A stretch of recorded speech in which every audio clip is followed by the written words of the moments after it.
gotta take this off. It doesn't feel right. I'm not even 23 anymore. I'm gonna be 24. That's right, this is gonna be a birthday video. Guys, it's no secret that I'm a Lakers fan. Obviously, you're watching this video and thus you have subscribed, right? I've been a fan for as long as I can remember. I've been there for the highest of highs and the lowest of lows. God, those lows were... I don't even want to talk about the lows. So I thought I'd share with you my favorite 10 games that I've seen throughout the years as a Lakers fan. I still can't believe we're actually 5 years removed from the bubble, and thus this is also the last time the Lakers ever beat the Nuggets in the playoffs. Can we go back? So for those who were living under a rock during 2020, the world shut down. Most businesses were going out of business, and it was tough for everybody. I was working at the time, but the worst part about it, there was no sports. Nothing. There was nothing to watch, but at least the NBA put on those retro games that you could watch for free. I think it's still up on like their NBA YouTube channel that you could still watch. Me and my brother used to watch those all the time. However, when the bubble did like happen, like when it was announced, it was euphoric. Me and my brother were so happy. Lakers were the #1 team in the league. LeBron, AD, and the rest of the gang were cooking in the league. Now when the shutdown happened, obviously it slowed down a bunch of momentum, but that's why we also had the ramp up games. We had like 8 games, which by the way, the Phoenix Suns went 8-0 and still didn't make the playoffs. How the hell does that work? But anyways, the Lakers were one of the oldest teams in the league. Now granted, they did benefit from the break, don't get me wrong, but they also didn't want to participate in the bubble as well, voting no. But democracy, they joined anyways, and they went on an absolute tear, beating 2 teams in a gentleman's sweep. They beat the Blazers, they beat the Houston Rockets. It was great basketball to watch overall. However, once they got to the Nuggets in game 2, man, that was a slugfest. That felt real basketball. Everything was slowed down. 2020 Dwight Howard, I want him to come back. Can he please come back? 2020 Dwight Howard is somebody that the Lakers desperately need right now. He would fit perfectly on this fucking team.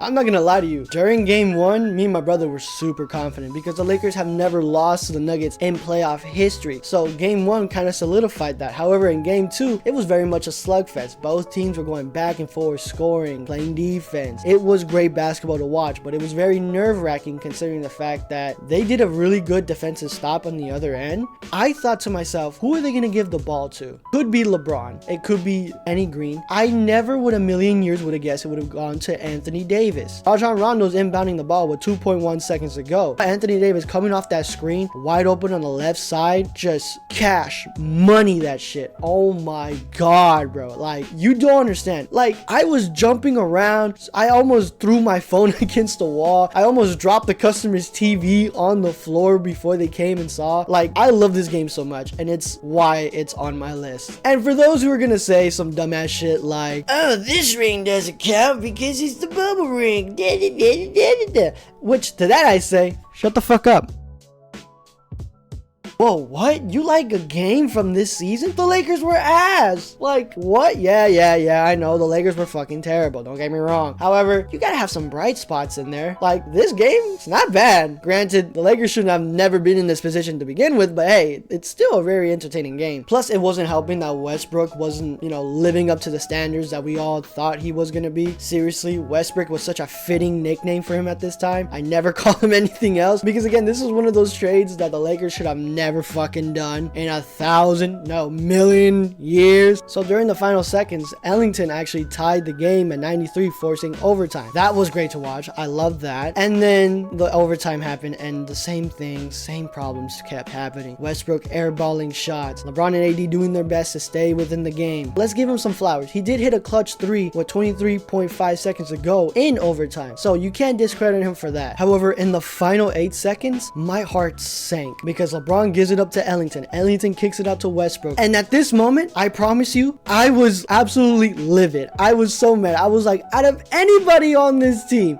you give it to Westbrook? No! He looked like he was gonna shoot it. And I was immediately gonna throw my phone against the wall if he did. However, that didn't happen. He fakes the shot, drives in, and I'm thinking, no, kicks it out to the rookie, Austin Reeves, who's just waiting on the right side wing and just sinks in the most perfect 3 I have ever seen. He was fouled. Again, I want to reiterate that. He was fouled. Should have been to the line to make that 4-point play. Austin Reeves, you saved me from buying a new phone that day. Thank you so much. The Lakers go on to win this game, obviously, but man, that 3 was amazing. Holy shit.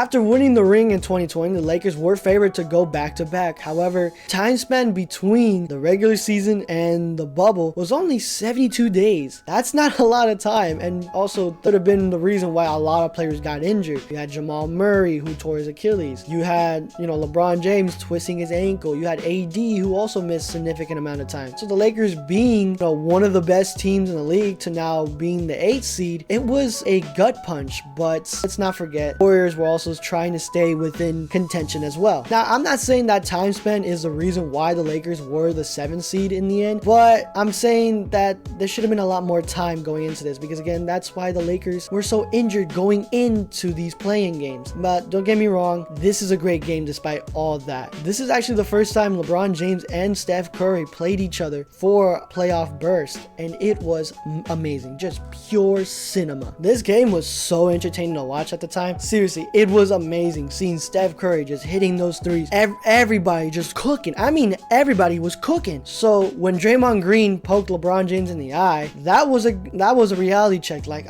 shit, he already just came back from injury, and now you just poke him in the eye? Draymond, the fuck are you doing? LeBron James gets the ball from KCP to sink in this beautiful three. My God, it was euphoric. It was a cherry on top. I love this game so much. And plus, this is when the NBA kind of relaxed a little bit on the rules, so fans were allowed to go to Staples. It's just not a lot, so it was like semi-empty, so you can hear fans screaming and shouting and having a good time. But yeah, no, this game is really good to watch. I highly recommend it if you haven't watched it before. It just sucks that the Lakers were playing team for like 4 years after this until we got Luka. The Clippers all season, specifically Patrick Beverley, were just talking mad shit about them being the better teams in LA, which is laughable now, but don't get me wrong, I loved every single moment of it, because I knew in the end, if the Lakers beat the Clippers, it was gonna be so good to look back at what they were saying and flashing them with a ring, because I'm like, bro, fuck is you talking about? I mean, you gotta understand, Patrick Beverley was the same man who went to Steph Curry talking about, yeah, the next 5 years are mine. They were not his. During the 2020 season, the Lakers were the #1 seed and the Clippers were right behind them at the 2nd seed. And the last time these guys played was on Christmas Day, which admittedly, Patrick Beverley did a great defensive play against LeBron James. It was a great defensive effort. Also, that Christmas game was really good too. However, this game was more of a revenge game. It was a tone setter. It was a reminder to the rest of the league that, hey, we're the motherfucking Los Angeles Lakers. Who the fuck is a Clippers fan? So having AD and LeBron going right at them, Paul George, Kawhi Leonard going right at us, it was great basketball to watch. The Lakers haven't beaten the Clippers in like 15 games in a row at this point in time. So seeing them go absolutely nuclear in the second half is absolutely amazing. But there's got to be context around this game as well. The Lakers were on a 3-game back-to-back in 1 week. And within that week, we played against the Celtics, which we won. We played against the Bucks, which we won. And then now we had to face off the Clippers. Schedule makers. The fuck are we doing? Like, I'm so glad we got rid of, the triple game back-to-back method, because like, my God, why the fuck are we going up against 3 contending teams? God damn, bro. I always ask myself, who did we piss off in the schedule making room to give us this? But regardless, the Lakers went in there and they did their business, and they are 2-0 and hopefully 3-0 by the end of this game. The one play that just brings a smile to my face every time I see it is when LeBron James just goes to the rack, gets fouled, and just slams at his chest, just screaming into the crowd like, yeah, he got fouled and won. Bro, I love this game so much just because it reminded the Clippers like, hey, shut the fuck up. You guys are the little guys. We're the big dogs. Fuck is we doing? The first Kobe game. Kind of a throwaway, but I still love this game. During the 2012-2013 season, the Lakers were very much struggling. They built a quote-unquote super team with Dwight Howard and Steve Nash. These guys were washed as fuck. These guys were not helping at all. So Kobe was doing his best to just force this team into the playoffs. He was doing his best just to stay above water. And my God, this game was very personal. Not because, Kobe was being Kobe, but because this game was forced upon because the owner at the time, Mark Cuban of the Mavs, said in an interview that the Lakers should use the amnesty clause on Kobe Bryant. But when Kobe heard that, again, it was blood in the water. Like, Mark Cuban, you're telling me that you are telling the best player at this time that his team that he's been with for his entire career should just cut him loose because this season is completely ass. So when this game happened, oh my god, you could tell Kobe was pissed. Every shot felt calculated. I'm not kidding. This play right here where he just creates so much space felt so personal. Oh my god, look at the amount of space there is.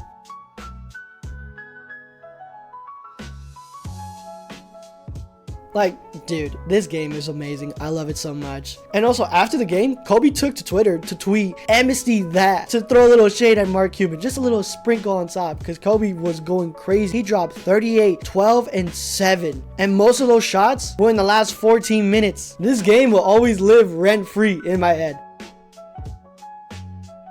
In 2008, the Lakers took on the Goofballs in green, and then we lost because somebody wanted to take a shit, no joke. So going into these playoffs, this was very personal. Not just for Kobe Bryant, Gasol, and everybody else on the team, but also for me, because this is when I fell in love with the game of basketball. Like, don't get me wrong, I loved it beforehand. It's just at this moment right here, I was like, yo, I'm a Lakers fan. I am ride or die. So me and my little brother, we got up, put on our Kobe's jerseys, went to school, and we were so excited to watch this game. However, we wanted Boston out so badly. We wanted to run it back with Boston. However, that didn't happen. Injuries occurred. So now it was the Magic, who were led by Dwight Howard. And I was mad. I really wanted another rematch with the Celtics. You know how badly Kobe wanted to win this season? No joke. This is a real story. Kobe put his gold medal ring that he won against Pau Gasol in the Olympics in his locker room. Again, this was very disappointing, but you have to play who's in front of you. And man, Kobe did not disappoint. Game 1 just reminded the league of what Kobe Bryant is. He was on a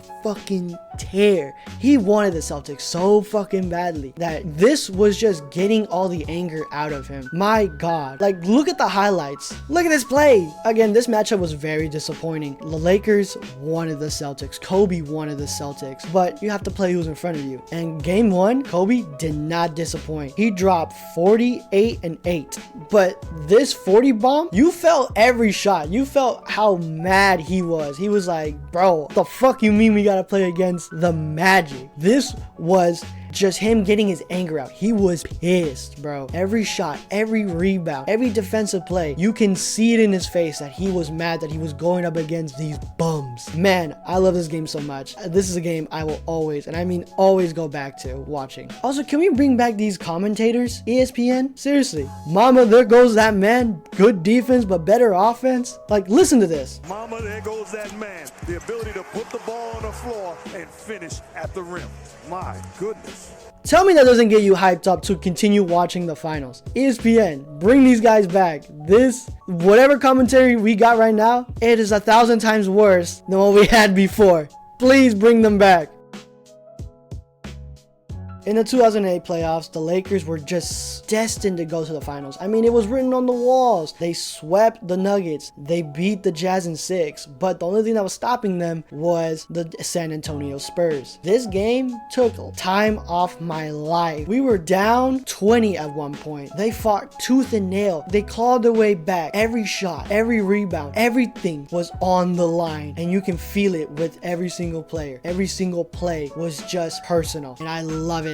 No, don't get me wrong. The Spurs were playing great basketball. Tim Duncan, Manu Ginobili, Tony Parker, everybody was doing great. This is a game that I would love to have seen in person. I'm not gonna lie to you. This game was amazing. Like, me, my brother, and my dad were watching this game. We were quiet. Like, you can hear a pin drop. Not a single sound was made. We were glued to the TV because we didn't know what was gonna happen. We didn't know if our season was gonna end right then and there. But I'm so glad it didn't. After beating the San Antonio Spurs, there was nothing, and I mean nothing in this world that could stop us from winning that championship. I mean, who in the world was gonna shit. This year was a farewell tour to Kobe. Kobe was in his twilight years. everything was just a celebration. It doesn't matter if he made a shot, missed a shot. We all just wanted to watch Kobe go out in glory. It was great to watch. Now, don't get me wrong, this is in his twilight years, so the team around him isn't exactly, you know, playoff bound, but it was still great to watch. You had D'Lo, Clarkson, Julius Randle, all these guys, I think Josh Hart, guys who will become notable within the league later on in their careers. So watching this game, his last game against the Jazz, I didn't think he was gonna drop 60 points. I promise you, I thought he was gonna drop 25 max, but obviously I doubted the Black Mamba, and so did the rest of the world. I remember this day so vividly. We were eating ribs and rice. This was a game to watch. Like, it did, like, there was another game playing, but nobody gives a fuck about that. No. We were all watching Kobe play against the Jazz, the 17-win Lakers against the Utah Jazz. This was a game that everybody just wanted to watch. You had celebrities at the game. You had ex-teammates, other players who are active in the league going to watch this game. This game meant everything to the city of Los Angeles, and especially to me, my brother, and my dad, because we are huge Laker fans. Like, hearing the in-stadium announcer, him saying, well, take a listen, and it's just amazing. Time, number 24 on the floor, 6'6", five-time world champion, Kobe Bryant. That gave me the biggest goosebumps because, again, this is a celebration of a living legend. This is a man that I grew up watching, idolizing. Me and my brother loved Kobe Bryant. He is the reason why we fell in love with the game of basketball. As the game went on, Kobe missed a couple shots, and, you know, to quote him, I went out and missed my first whatever it was. You know, you can feel the letdown. It was like, oh man. Once Kobe started to see that ball go in, oh man, I was not ready for what was to happen. Every time he clinched closer and closer to that 50 bomb, like Shaq himself asked him to get. There, can you promise me one thing? What's up? I need 50 that night. Can you do it? The last home game at the Staples, can you give us 50? More than two. No.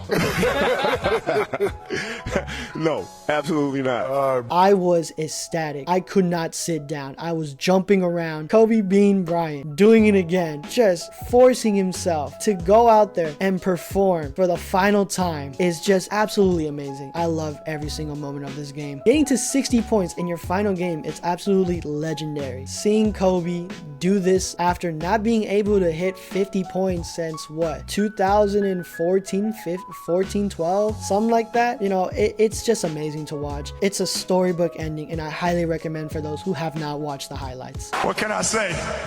Mamba out. We're going back to 2012. Kobe and the Raptors just have a weird history. Obviously, you had Kobe dropping 81 points against them. And in this game, it's no different. And in this game, he was just willing his team to victory. Again, everybody else was doing something, but it wasn't into the level of Kobe Bryant going absolutely nuclear. My God. Like, the 2012-2013 season alone is very underrated for Kobe's career because, again, he was just playing pure basketball. It was amazing to watch. Obviously, it didn't amount to anything, but still, it was great to watch. This game started off pretty poorly. The Lakers were down 12 at one point, and it didn't look like the Lakers were going to keep pace with them. But again, Kobe Bryant turning absolutely Super Saiyan. It was amazing to watch. Kobe Bryant was doing his best to make sure this team was going to the playoffs. But then 34-year-old Kobe Bryant was doing his best to just stay afloat, just to keep pace with the Raptors, which were a lot younger, by the way. This is when DeMar DeRozan and Kyle Lowry were on the team. But the reason why I love this game so much is because of these plays here. These clutch shots. I mean, look at this double pump fake from behind the three-point line with a man draped all over you. Like, I've watched this game so much that I know bar for bar what the commentators are going to say. That's how many times I've watched this game in my spare time. I don't have any trips now. He's got to score. Bryant with Howard rolling to the basket. The clock is an issue. He's gonna have to shoot it with 3, with 2, in trouble. 4, stop it in! Unbelievable! You know how hard that shot is, Mike. Wow, that's a double head fake from behind the three-point line with a man draped all over you. Amazing stuff again from Kobe. It's down quickly. Bryant 3 from the corner. Yes! Kobe! He didn't score any quicker than that.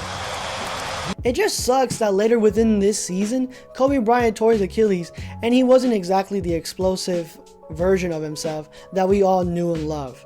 But still, what an amazing game. I highly recommend it for those who are big fans of Kobe Bryant.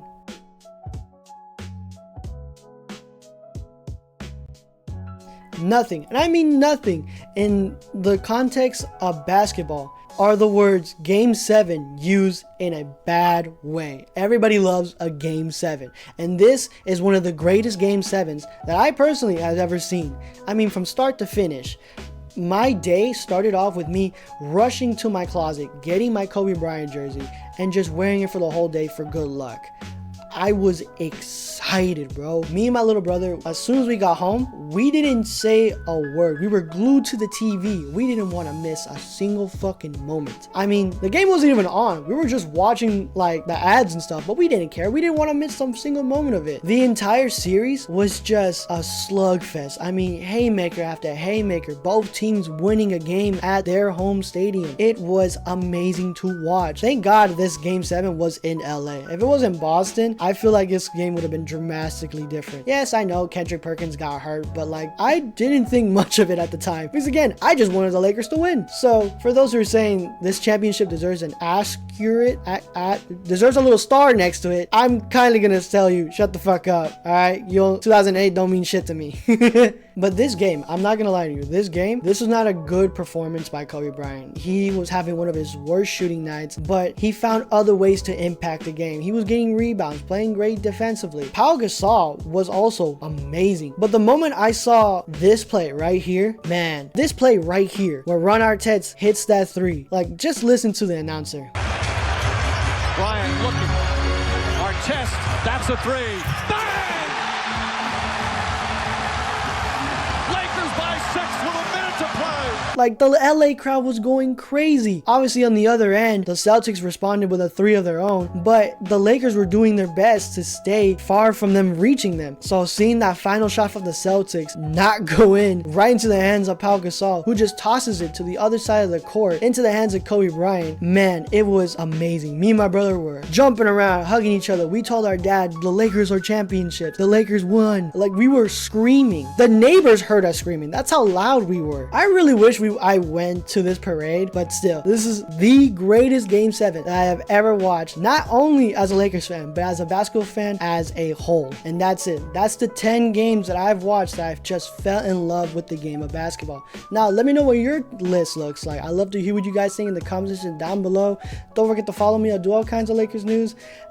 I hope this video comes out around my birthday, because otherwise the beginning of this video makes no fucking sense. But yeah, I'm gonna be 24, so birthday wishes. I appreciate everybody. Like, share, and subscribe. Please stay safe out here, and until next time, everybody.